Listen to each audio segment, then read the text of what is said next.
Oh,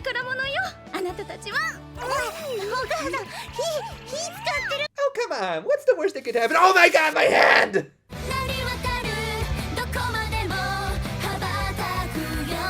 We opened this week, pleasantly enough, with a little dancing with Lily and that one lesbian that we later learned was named Toma. And when I say pleasantly, I'm not exactly referring to their little dance, though it was cute and everything, but more that we got to see a different side to the usually super emo little sister, and of course are starting to finally flesh out her character. I mean, just look at how happily she danced with her little mouse thing, with some pretty decent animation, just some nice, pleasant wholesomeness and... Oh, so that's what happens when the happy pills wear off. The episode proper then opened with Minamo helping cook either breakfast or dinner. I mean, personally, I think omelets can work with any meal of the day. However, the boys were a little slow to get to the table as they were watching some videos.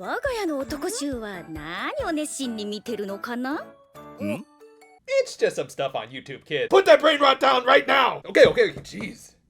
Actually, it was one of Minamo's cooking videos, which, yeah, someone who's had family members see his videos, I know the feeling, girl. And while her little brother claimed that he coincidentally found her video, I'm calling BS and betting that he just googled her name. More importantly, I am at least glad that her dad actually bothered to ask the first question that I would have asked if I were him. How did you end up with such a high quality set? Granted, I would probably be a little more direct and ask who she owes money to, but that's probably just me. Fortunately, her mother managed to cover for her by simply saying that they should just let their kids keep a few secrets, which is a little iffy in my opinion, but then again, maybe Daddy Dearest here had some way worse skeletons in his closet. But yeah, this is interesting world building, as it managed to show how well known the Owlspear was even amongst males who thought it was simply just another YouTube channel. One that of course had quite the variety of videos. Like I said, if you ever want to find someone, just use Google, or better yet, even Grok. Though I swear you better not use it to make art, or worse yet, anime dubs. Littering, debris everywhere. I guess you don't care at all about the environment. Meanwhile, Kaguri ended up writing into Sumie at the library, and through some symbolism that they just kind of spelled out, both girls were looking for books to help write up articles for their school's newspaper, meaning that they were trying to accomplish the same goal, though with significantly different approaches. Get it?!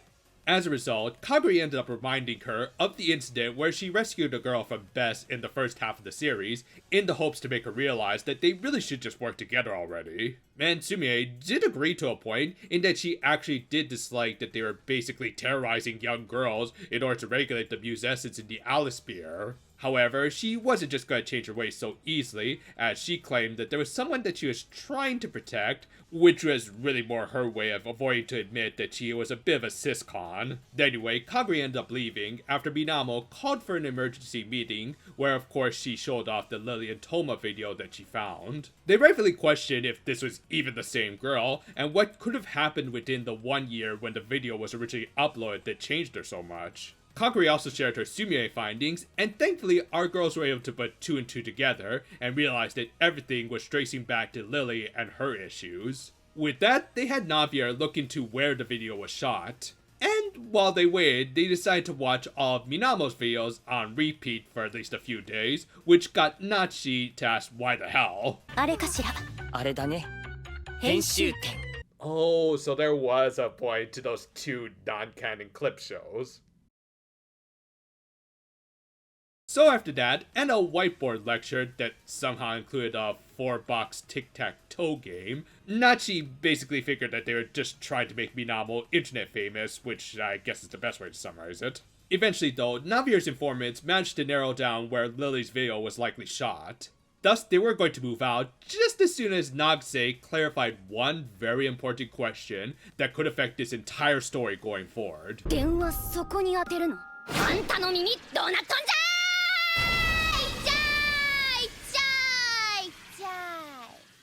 それは聞かないで。 Please tell me that was ad-lib, because that delivery was way too perfect to just be scripted.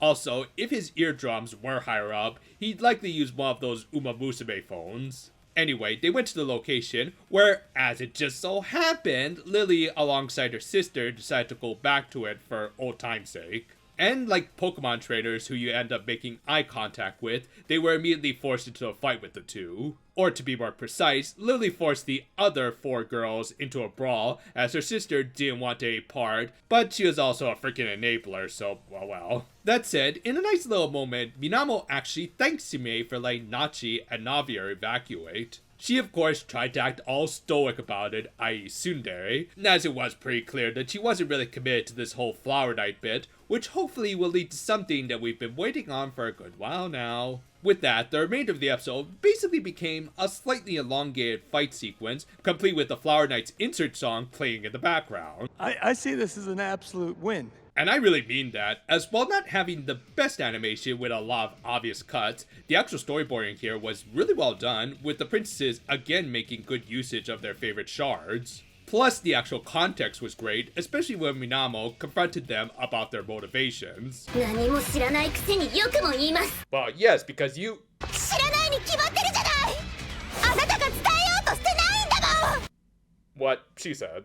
I mean, obviously Lily didn't answer, but I really wish more shonen protagonists would have the balls to say this to their mysterious rival characters. And speaking of shonen anime, the Flower Knights got the advantage over the princesses by using a little shadow manipulation jutsu, and yeah, you could also say this is a reference to Tsubasa from the show's producer's previous series, but let's be honest, this has always been Shikamaru's thing. Fortunately, not only did the princesses manage to tank their attack, but also managed to activate their Tika forms. With that, and some good teamwork like this bit of Kaguri acting as a distraction to let Nagase and Minamo land some good hits, they managed to defeat the Knights. Again, I really love the storyboarding for the fights in the show, as they really get across the creativity at times. Anyway, the Knights de-transformed, and again Minamo went full Hibiki Tachibana and tried to understand their ops better. However, this resulted in Lily crashing out over Toma, who she finally name-dropped in the show. Likely realizing that she really needed to stop coddling her sister at this point, the episode ended with Sumie finally sitting down with the princesses to explain their motivation for working with the White Queen. Now, this was an episode that I was waiting for this latter half of the series. We got actual development for both of the Flower Knights, including starting to explain their, or at least Lily's, main motivator. Yeah, I would appreciate it if they had done it a few episodes back, but better late than never, right?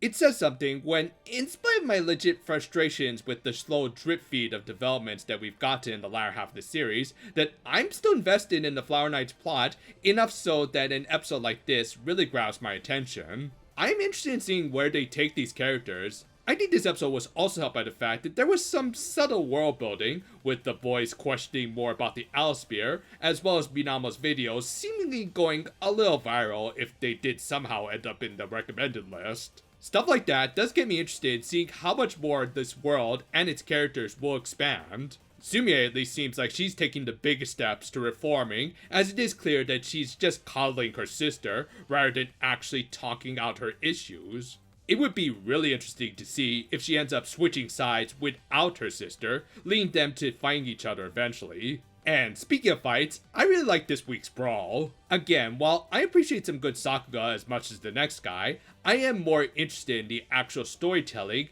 and this accomplished that with not only some good tactics from both sides, but also Minamo finally calling out Lily and her endless stubbornness. That alone at least assures me that the creators know where they're going to be taking the story, making for overall a good shake-up episode before we get some major developments likely next week. We'll see what happened to Lily's little mousy friend, which might lead to them paying Tom a little visit.